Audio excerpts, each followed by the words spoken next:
Hello, welcome to my channel. So today guys I am starting a new course that is quantum mechanics for undergrads and postgraduate students. This is in many of the Indian universities. This is in the 5th semester the quantum mechanics is introduced for undergraduate students. So I will be targeting basically this course is for BSc students who are following CBCS syllabus. As you can see the syllabus, this is the syllabus that I will be following. This is almost the syllabus is same for almost all the universities, but in some of the universities even master students have some similar concepts, similar topics are covered. So this is a basic introductory quantum mechanics course that will be really helpful for both undergrads and postgrad students. So without wasting any time, let's get this started. So before covering the topics mentioned in the syllabus, as you can see in the syllabus it mentions the time dependent Schrodinger equation, right? So before starting that मेरे को लगता है I should tell you about the origins of quantum mechanics, because ये काफ़ी basic चीज़ें हैं. ये आपने थर्ड सेमिस्टर में मॉडर्न फिजिक्स में इंट्रोड्यूस हुई हैं ये चीज़ें, तो लेकिन उसका थोड़ा समरी मैं दे देता हूँ कि क्वांटम मैकेनिक्स की ज़रूरत क्यों पड़ी. सबसे पहले कोई भी हम चीज़ पढ़ते हैं तो हमें पता होना चाहिए कि why do we need that theory, why what led to the introduction of that theory. So पहले इसमें मैं आपको फेलियर ऑफ क्लासिकल फिजिक्स बताऊंगा, ओरिजिन ऑफ क्वांटम मैकेनिक और फेलियर ऑफ क्लासिकल फिजिक्स एक ही बात होती है, दोनों में कोई डिफरेंस नहीं है. ठीक है, जहाँ पे क्लासिकल फिजिक्स फेल हुई वहाँ पे हमें लगा कि एक नई थ्योरी हमको चाहिए, तो उससे क्वांटम मैकेनिक्स का ओरिजिन हुआ. तो जैसे EMT है वो मैक्सवेल की देन है. मैक्सवेल ने इलेक्ट्रोमैग्नेटिक थ्योरी दी, मैग्नेटिज्म और इलेक्ट्रिसिटी को कंबाइन करके एक यूनिफाइड थ्योरी दी. वैसे ही आइंस्टाइन हमें बहुत फेमस हैं रिलेटिविटी के लिए, जनरल एंड स्पेशल रिलेटिविटी की थ्योरी आइंस्टाइन ने दी. क्लासिकल न्यूटोनियन मैकेनिक्स नाम में ही लिखा है, न्यूटोनियन ने दिए हैं 3 laws of motion, 3 equations of motion, Newton's law of equation, all those things are given by Newton. Nuclear science में मैरी क्यूरी और उनके हस्बैंड पियरे क्यूरी का काफ़ी बड़ा योगदान था. और थर्मोडाइनमिक्स में बोल्ट्जमैन का काफ़ी ज़्यादा कंट्रीब्यूशन है, कार्नोट बोल्ट्जमैन, ये हमने काफ़ी पढ़ा है, बोल्ट्जमैन लॉ, कार्नोट इंजन, ये हम पढ़ते हैं थर्मोडाइनमिक्स में, right. But quantum mechanics over the time एक बहुत सारे लोगों ने कंट्रीब्यूट इसमें करा है, तो we can safely say that quantum mechanics has many fathers. तो ऐसा नहीं किसी एक इंसान ने पूरी क्वांटम मैकेनिक्स बना दी, काफ़ी अलग अलग कंसेप्ट्स ऐड होते गए और नई थ्योरीज बनती गई, नई फाइंडिंग्स, नई ऑब्जर्वेशंस जो थी उनको एक्सप्लेन करने के लिए कुछ नए कंसेप्ट्स आते गए और वो ऐड होते गए और एंड में बन जाके हमें क्वांटम मैकेनिक्स एक ब्रांच मिली. तो ये सारे लोग हैं जो मैं कह रहा हूँ हैज़ मैनी फादर्स. तो इन सब लोगों का बहुत ज़्यादा क्रूशियल योगदान रहा है इस इनिशियल फेज़ में क्वांटम मैकेनिक्स को डेवलप करने में. बोहर्स मॉडल से आप जानते हैं इनको, नॉन एटॉमिक मॉडल में सबसे पहले क्वांटाइजेशन ऑफ एनर्जी लेवल्स बताया था. तो सबसे पहले तो इन्होंने ही शुरू करा था कि क्वांटम मैकेनिक्स का एक बेसिक कंसेप्ट इन्होंने. फिर प्लैंक ने जो प्लैंक्स कांस्टेंट वाले हैं H जो होता है, वो प्लैंक ने हमको फोटोन का कंसेप्ट दिया था कि particle of wave packets, energy wave packets that have discrete values. तो वो कंसेप्ट हमारा प्लैंक ने दिया था. उसके बाद आइंस्टाइन, इनको नोबेल प्राइज़ मिला था फॉर फोटो इलेक्ट्रिक इफेक्ट. ये रिलेटिविटी इनकी सबसे फेमस थ्योरी है, बट सबसे कितनी इंटरेस्टिंग बात है कि आइंस्टाइन को जो नोबेल प्राइज़ मिला था वो एक फोटो इलेक्ट्रिक इफेक्ट को एक्सप्लेन उन्होंने करा था, that is a quantum phenomena. So और जो हम मैथमेटिक्स और जो आप इस सिलेबस में पढ़ोगे आगे, वो इन लोगों ने, हाइजेनबर्ग, श्रोडिंगर ने, दे फॉर्मुलेटेड द थ्योरी. ये फॉर्मुलेटेड द थ्योरी, क्योंकि कोई थ्योरी है तो उसके लिए हमको मैथमेटिक्स चाहिए कुछ अंडरस्टैंड करने के लिए, एक्सप्लेन करने के लिए. तो वो इन लोगों का उसमें काफ़ी बड़ा कंट्रीब्यूशन था. तो आइंस्टाइन, बोहर, इन लोगों ने थॉट एक्सपेरिमेंट, आइडिया, ये इन लोगों का कंट्रीब्यूशन ज़्यादा था. आइंस्टाइन ने जो फोटो इलेक्ट्रिक इफेक्ट उन्होंने बताया उसमें कोई बहुत ज़्यादा mathematics, hi fi mathematics use नहीं करी है. सिंपल उनका एक थॉट एक्सपेरिमेंट था, थॉट आइडिया था, और इतना ब्यूटीफुली उन्होंने एक्सप्लेन कराया है कि उससे ही इन लोगों का काफ़ी ज़्यादा, मतलब यही जो मेन कंट्रीब्यूटर्स थे क्वांटम मैकेनिक्स, श्रोडिंगर हाइजेनबर्ग, इन्होंने थ्योरी डेवलप करी थी। और इसी से फिर आगे चल के अलग अलग ब्रांचेस शुरू हो गई quantum mechanics, quantum thermodynamics, quantum optics, quantum electrodynamics, quantum computing, atomic molecular physics, condensed matter physics, सब में क्वांटम मैकेनिक्स यूज़ हुआ है। और बेसिकली आप किसी भी ब्रांच के आगे क्वांटम लगा दो तो एक नई ब्रांच बन जाती है। जैसे थर्मोडायनेमिक्स आगे क्वांटम लगा दिया, ऑप्टिक्स आगे क्वांटम लगा दिया, तो इतना डीप इम्पैक्ट है क्वांटम मैकेनिक्स का। ठीक है, तो ये थोड़ा सा इंट्रोडक्शन हो गया। मैं थोड़ा आपको जो हम पढ़ने वाले हैं थ्योरी, उसके बारे में थोड़ा सा और इंट्रोडक्शन दे देता हूँ कि होता क्या है एक्चुअली क्वांटम मैकेनिक्स में। तो क्वांटम मैकेनिक्स में first I will give explain that why quantum mechanics was useful, why it was developed, that because certain phenomena were not explained by classical physics। और वो कौन से थे वो ये मैंने यहाँ पे लिख रखा है, I hope you can see. ये पहले इनकी डिटेल में हम नहीं जाएंगे क्योंकि वो मॉडर्न फिजिक्स में शायद है, ये स्टैटिस्टिक्स में आप पढ़ोगे और ये आपने 12th में पढ़ा हुआ, तो काफ़ी चीज़ें पढ़ी हुई हैं, ये पहले पढ़ चुके हो, तो हम सिर्फ उसको जस्ट रिवाइज कर रहे हैं। और अगर नहीं भी पढ़ा है तो भी ये क्वांटम मैकेनिक्स स्टार्ट करने से पहले आपको ये चीज़ें पता होनी चाहिए, बेसिक्स एटलीस्ट इतना आपको पता होना चाहिए कि क्यों हम पढ़ रहे हैं क्वांटम मैकेनिक्स। ओके, उसके बाद मैं आपको, तो पूरी वीडियो देखना, पहले मैं ये बताऊंगा, फिर उसके बाद मैं आपको थ्योरी बताऊंगा कि थ्योरी की फॉर्मुलेशन हाइजेनबर्ग और श्रोडिंगर और डिराक, इनका कैसे कॉन्ट्रीब्यूशन रहा है। तो 1895 टू 1905 में, ये लेट 19th सेंचुरी और 19th और 20th सेंचुरी की स्टार्टिंग में कुछ ऐसे एक्सपेरिमेंट हुए जो क्लासिकल फिजिक्स एक्सप्लेन नहीं कर पाया, that could not be explain by classical physics. Okay, and some like experimentalist they do something, they get some unusual findings, उनको कुछ नई चीज़ दिखती है, बट उसके लिए फिर थ्योरी कई बार बाद में बनती है कि वो क्यों हो रहा है, उसको एक्सप्लेन करने के लिए थ्योरी देनी पड़ती है। तो जब वो एक्सपेरिमेंट्स आए, जैसे ब्लैक बॉडी रेडिएशन का हमको ये ग्राफ मिला, even specific heat of solids का हमको ये ग्राफ मिला, तो ये हमको जैसे ग्राफ मिले तो क्लासिकल थ्योरी यूज़ करनी चाहिए लोगों ने इन दोनों को एक्सप्लेन करने के लिए, या इवन फोटो इलेक्ट्रिक इफेक्ट को एक्सप्लेन करने के लिए, बट वो नहीं हो पाई। तो उससे कुछ न्यू कंसेप्ट्स निकल कर आए, जैसे ब्लैक बॉडी रेडिएशन में आपका ये क्लासिकल रिजल्ट है, रेले जीन्स लॉ भी इसे कहते हैं, रेले jeans law,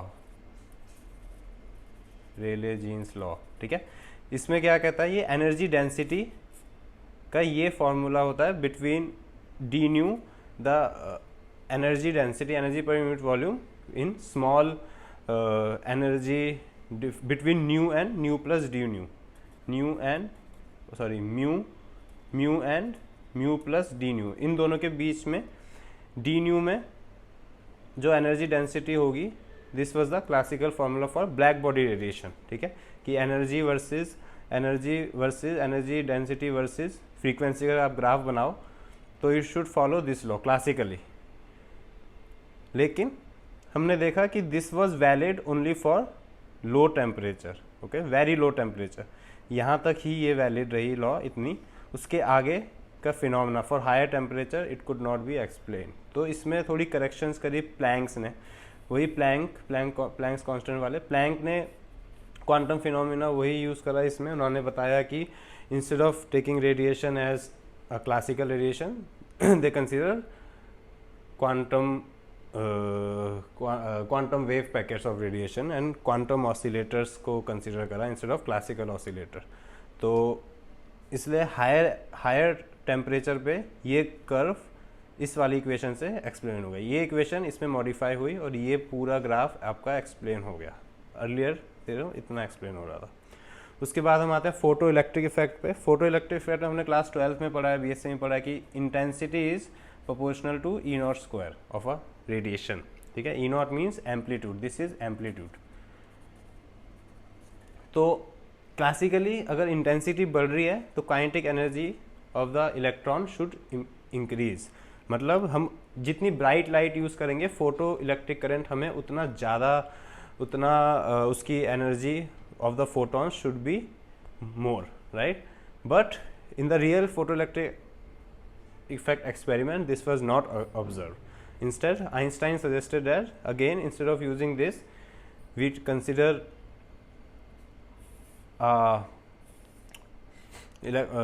the maximum kinetic energy that electron can attain.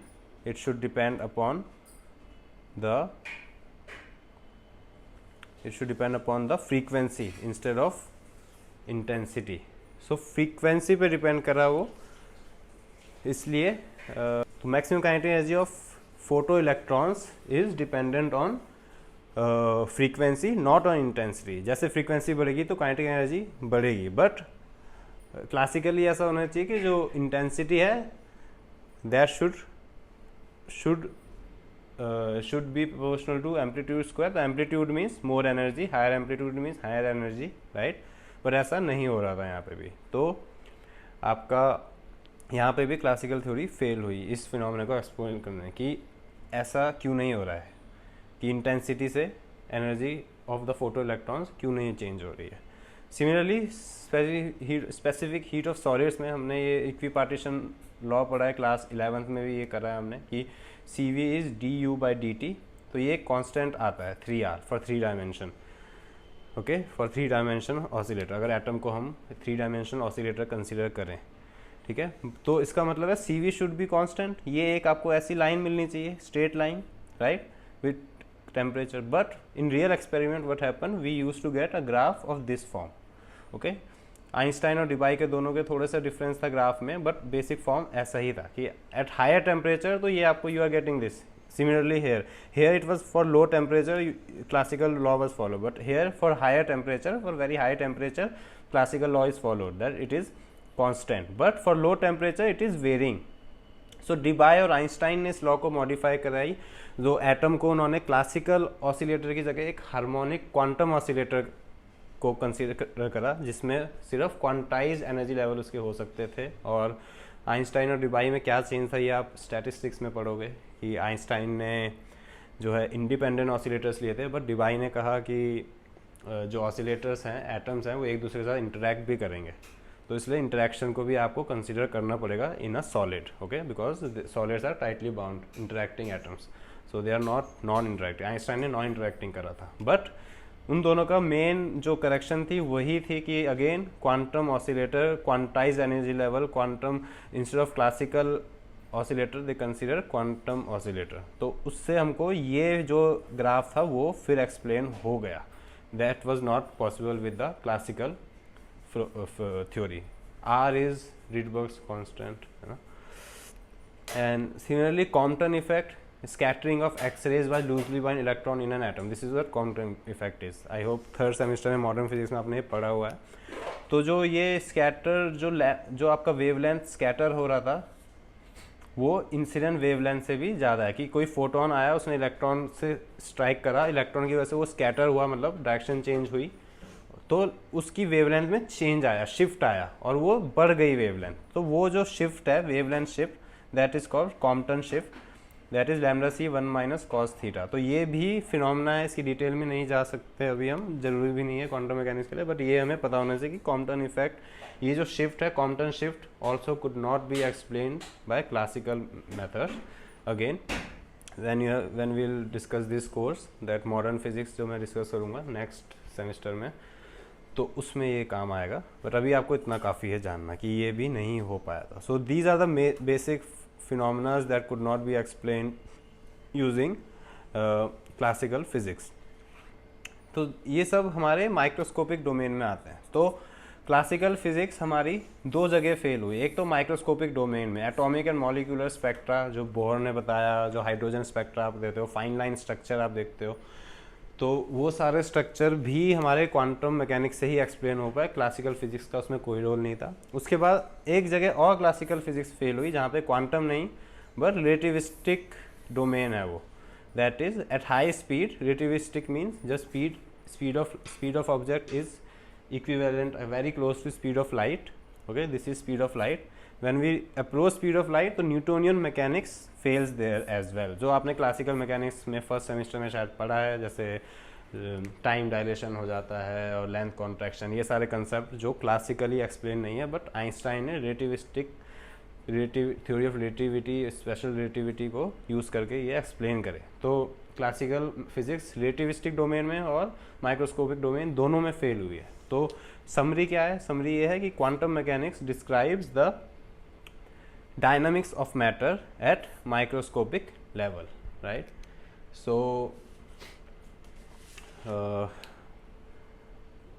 और इसलिए ये इम्पोर्टेंट है कि यही एक वैलिड थ्योरी है जो माइक्रोस्कोपिक लेवल पे डायनामिक्स होते हैं, जो पोजीशन है, मोमेंटम है, इन सब के कंसेप्ट को वो सबसे वैलिड, सबसे क्लियरली क्वांटम मैकेनिक्स ने एक्सप्लेन करा है। जहाँ पे ये सब, जैसे ये माइक्रोस्कोपिक डोमेन ही एटॉमिक और स्पेक्ट्रा है, जो आप स्पेक्ट्रा देखते हो और एटॉमिक ट्रांजिशंस देखते हो, हाइड्रोजन स्पेक्ट्रा, ये सब लाइमन बाल्मर सीरीज आपने स्कूल में भी पढ़ी है। तो ये क्लासिकली नहीं एक्सप्लेन हो सकती, ये क्वांटम मैकेनिक्स ही एक्सप्लेन कर पाएगा। तो इसलिए क्वांटम मैकेनिक्स हम पढ़ते हैं। तो ये जानना जरूरी है कि क्वांटम मैकेनिक्स इतनी इंपॉर्टेंट क्यों है, ठीक है। और इसके अलावा नाउ 2 मिनट 3 मिनट और मैं लूँगा जिसमें मैं आपको थ्योरी बता सकूँ कि क्वांटम मैकेनिक्स की जो फॉर्मूलेशन है, जो हम थ्योरी पढ़ेंगे, वो किस पर बेस्ड है, ठीक है। तो क्वांटम मैकेनिक्स की मतलब बोहर और प्लैंक, बोहर ने भी काफ़ी कंट्रीब्यूट करा, बट उनकी कोई थ्योरी डेवलप नहीं हुई, वो काफ़ी एब्स्ट्रैक्ट आइडियाज़ पर बेस्ड थे। इवन आइंस्टाइन के जो जैसे जनरल रिलेटिविटी आइंस्टाइन ने बताई, वो कंप्लीट थ्योरी उन्होंने दी, बट इधर कोई स्पेशल उन्होंने थ्योरी नहीं दी, जैसे मैथमेटिक्स और हम कैसे चीज़ों को करें, फॉर्मुलेट करें, वो नहीं बताया। तो इसलिए हाइजेनबर्ग और श्रोडिंगर ने उनके आइडियाज़ लिए और एक थ्योरी डेवलप करी, ठीक है। दो इंडिपेंडेंट थ्योरीज, जैसे मैंने लिखा हुआ है, 2 independent theories were formulated for quantum mechanics, ठीक है। One is the Schrodinger equation, another is Heisenberg mechanics, ठीक है। तो 1925 पे हाइजेनबर्ग ने ये मैट्रिक्स मैकेनिक्स यूज़ करी। अब इसे मैट्रिक्स मैकेनिक्स हम क्यों कहते हैं? क्योंकि here the variables energy, position, momentum, angular momentum, ये सारी चीज़ें they were expressed in terms of matrices. और मैथमेटिक्स में आपने एमपी में पढ़ा होगा आइगन वैल्यू इक्वेशन। तो आइगन वैल्यू इक्वेशन को उन्होंने सॉल्व करा और उससे एनर्जी स्पेक्ट्रा निकला। Diagonalisation of the Hamiltonian, Hamiltonian means total energy, Hamiltonian H equal to T+V, ठीक है। हैमिल्टोनियन का डायगनलाइजेशन करके एनर्जी स्पेक्ट्रम मिला। और state vectors means eigen vectors की लैम्डा अगर आपकी eigen value, I hope mathematical physics में आपने पढ़ा है, if lambda is the eigen value, तो उस आइगन वैल्यू के करस्पॉन्डिंग आपका जो स्टेट वेक्टर है, जो स्टेट है आइगन वेक्टर, उसे स्टेट वेक्टर का नाम दिया। तो ये थ्योरी उन्होंने ये कंसेप्ट यूज़ करा। उन्होंने बोहर और प्लैंक के कंसेप्ट से दे वर इंस्पायर्ड, कि बोहर और Planck they consider discrete energy levels, है ना। सबसे पहले बोहर ने एटॉमिक थ्योरी में ये किया था कि एनर्जी, इलेक्ट्रॉन्स रिवॉल्व इन डिस्क्रीट एनर्जी लेवल्स। तो वो जो एनर्जी लेवल्स थे तो वो कंसेप्ट उन्होंने यूज़ करा कि डिस्क्रीट है, जो मैट्रिक्स अगर कुछ भी किसी फॉर्म का होगा तो वो डिस्क्रीट वैल्यूज़ उसमें होती है ना, 1 2 3, तो बीच में 1.5 का कोई ऑप्शन नहीं है ना। कोई भी मैट्रिक्स होगा तो डिस्क्रीट वैल्यूज़ हैं। तो वो कंसेप्ट इन्होंने यूज़ करा कि ये सारे variables in form of matrix, discrete values, they are express in form of matrix, and matrix mechanics इसलिए इसको कहा जाता है। उन्हीं के बाद 1926 में श्रोडिंगर ने डी ब्रोगली के बारे में आपने सुना होगा, डी ब्रोगली कहते हैं उसको, साइंटिस्ट थे जिन्होंने डुअलिटी ऑफ वेव पार्टिकल्स बोला था ना। उन्होंने बताया था कि जो पार्टिकल्स हैं they also have a wave nature. तो ये भी काफ़ी इम्पॉर्टेंट फिनोमेना था क्वांटम मैकेनिक्स में। तो डी ब्रोगली वेवलेंथ भी इसमें हमने पढ़ा है। ये सारे कंसेप्ट आपने पढ़े हुए हैं मेरे ख्याल से मॉडर्न फिजिक्स में। तो जो श्रोडिंगर ने ये कंसेप्ट यूज़ करे कि इंस्टेड ऑफ मैट्रिक्स, उन्होंने कहा कि हम वेव इक्वेशन कंसिडर करेंगे to solve the problem of quantum, to formulate problem, and उस इक्वेशन को हमने श्रोडिंगर इक्वेशन जो इतनी फेमस है वो कहा। और श्रोडिंगर इक्वेशन को यूज़ करके हम डायनामिक्स ऑफ माइक्रोस्कोपिक मैटर बना सकते हैं in the form of differential equation. यहाँ पे क्या होता, आइगन वैल्यू इक्वेशन बन रही थी, ये मैट्रिक्स होता है, this is a matrix equation, right. और यहाँ पे एक डिफरेंशियल इक्वेशन जैसे dy/dx plus sine x is equal to 0, ये एक डिफरेंशियल इक्वेशन है ना। यहाँ पे y की जगह इंस्टेड ऑफ y इन्होंने साई का नाम दिया, जिसे हमने वेव फंक्शन बोला। अभी वेव फंक्शन क्या होता है ये हम करेंगे आगे। पर एक चीज़ होती है वेव फंक्शन, उसके टर्म्स में इसका जो, जैसे इसको सॉल्व करें तो आपको y मिलेगा, तो वैसे ही अगर D psi by d x की कोई इक्वेशन होगी तो आपको साई मिलेगा, वेव फंक्शन। तो डिफरेंशियल इक्वेशन का solution will give you a wave function. उससे इन्होंने प्रोबेबिलिस्टिक इंटरप्रिटेशन बताई कि वेव फंक्शन का स्क्वायर करो तो प्रोबेबिलिटी है, तो ये प्रोबेबिलिस्टिक इंटरप्रिटेशन भी उससे हुई। तो ये ज़्यादा इजी टू रिप्रेजेंट है, तो इसलिए हम ज़्यादातर यही पढ़ते हैं। और ये दोनों चीज़ें सेम है। सबसे पहली बात, डिराक ने काफ़ी थ्योरीज जो मैथमेटिकल सॉल्यूशन जो निकले अलग अलग फेमस फिनोमेना के, इससे और इससे दोनों थ्योरी से सेम हमको मिले, तो इसलिए ये दोनों सेम है, इक्विवेलेंट पाई गई। तो एंड डिराक ने फिर जनरलाइज फॉर्मूलेशन करी ऑफ क्वांटम मैकेनिक्स। इन्होंने ये mathematical concept operator, ket means ये symbol, anti ket means, anti ket को ब्रा भी बोलते हैं, ब्रा और कैट नोटेशन, ये नोटेशन जो एक जनरलाइज नोटेशन यूज़ करी to represent a quantum system. तो डिराक फॉर्मूलेशन में अगर आप कॉन्टिन्यूस बेसिस यूज़ करें जैसे मोमेंटम और पोजीशन, तो आपको श्रोडिंगर मैकेनिक्स वापस मिल जाएगी। अगर यहीं पे आप डिस्क्रीट मैकेनिक्स यूज़ करें, जैसे ये इक्वेशन आपकी डिराक नोटेशन में है general, A operator Sai is equal when this operator जैसे डी बाई डी एक्स है, ये मैथमेटिक्स जैसे कुछ भी ऑपरेटर उन्होंने कहा कि mathematical operator kind of thing, कि ये ऑपरेटर जब इस पे एक्ट करेगा स्टेट पे, क्वांटम स्टेट पे, तो आपको you will get some output और एनर्जी वैल्यू और एनीथिंग, एनर्जी आइगन वैल्यू, और and this is similar to the you know ये जो हमारा मैट्रिक्स इक्वेशन होती है, A lambda is equal to E lambda के ही इक्विवेलेंट भी है ये, है ना। और यहाँ पे ये वेव फंक्शन साई का भी इन्होंने यूज़ करा है। अगर हम जैसे स्टेट ऑपरेटर को हम p को ले लें, a की जगह हम p ले लें, आयोटा h कर d by d x, this is ये कैसे आया ये बात की बात है, लेकिन अब ये पता होना चाहिए आयोटा h कर d by d x is operator for momentum in quantum mechanics. तो अगर हम instead of psi we write this, so we are using continuous basis and we get Schrodinger mechanics.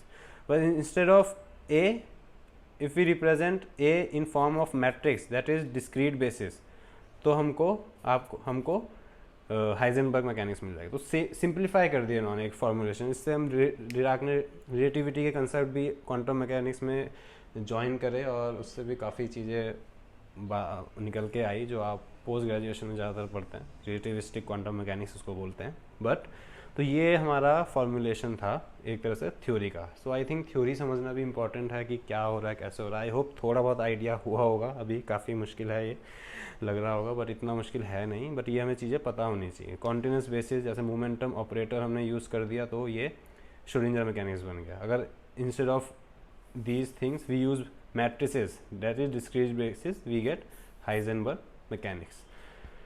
सो और इनकी यूनिफाइड थ्योरी को quantum theory बोला गया, जिसको Dirac notation भी बोलते हैं।